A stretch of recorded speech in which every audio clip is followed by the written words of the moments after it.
breakfast. So they had grits, they had eggs, they had toast, pancakes, etc.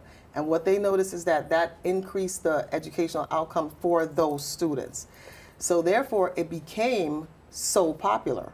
However, some people didn't like that. Why not? Take a guess. Remember which communities we're talking about and the fact that this was actually working. I'm not too sure. Okay, so I'm going to have you do some history digging. Look up J. Edgar Hoover and see what his response was to that program that was so very successful. All right. Thank you. Ms. McIntosh, so throughout all your years of principal, nutrition, and the community, and becoming an educator, have you ever experienced, not as yourself, but have seen somebody or a student of yours that's not suffered but got affected because he was eating nutritious meals, and if you did, how did you respond, and if not, what have you have done? So repeat the question again. The student was receiving nutritious meals? No, was not. Was not. And did I see that personally happen? Yes. And how did it affect you? It goes back to the first 2 years of my teaching experience at Morris High School. I noticed one student who was doing very well academically. Yes. And when you see a change in a student's performance, something is definitely wrong. So you probe. All of a sudden, I noticed that his grades dropped, and he was not doing well at all. So I pulled him to the side and I said, what's going on? Talk to me. And he confided in me, and he said, his mom lost her job. His father was out of the picture, and so they did not have food sometimes. So like I normally do, I dig in my pocket and I help students, but that's not the solution to the problem, right? So one of the things I did was I brought him to the guidance counselor.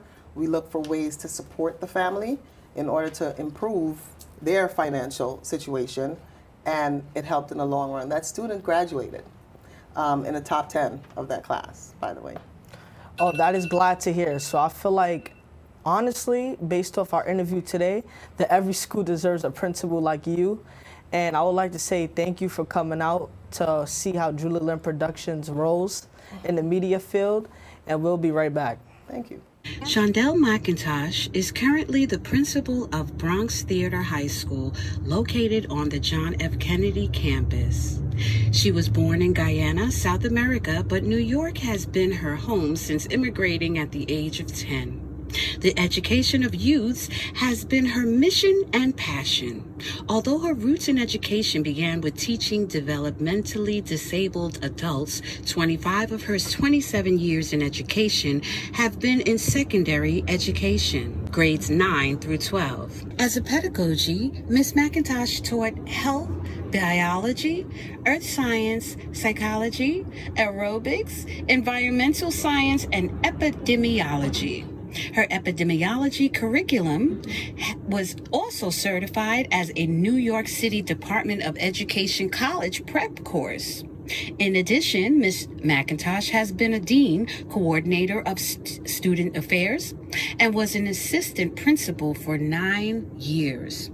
She received the distinction of Teacher of the Year in 2002. Ms. McIntosh holds a Bachelor of Science in Community Health Education and Biology, an MS in Science Education, and an MA in School Administration and Supervision. Being Afro-Caribbean has provided her with an intersectional view of the inequities Black and Brown students continue to face.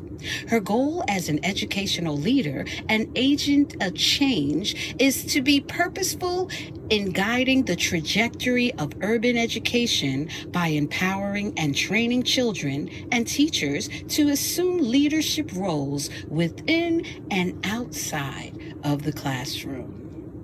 Let's welcome Ms. Shoundel McIntosh. Your high school is a arts high school, right? Bronx Theater High School. So how do the arts, how do you feel the arts contribute to the overall wellness of our youth today? Well, I think arts gives our students the opportunity to express themselves meaningfully. And so that certainly leans towards, when I was referring to the health triangle, that certainly leans towards better social and mental health. I think theater is special. I'll give you a perfect example of what I mean by that.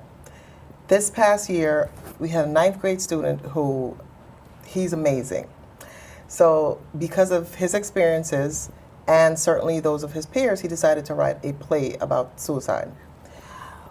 It's a serious topic, obviously, so when it first came across my desk, I'm like, oh, okay, but we're gonna do this because I think it's needed.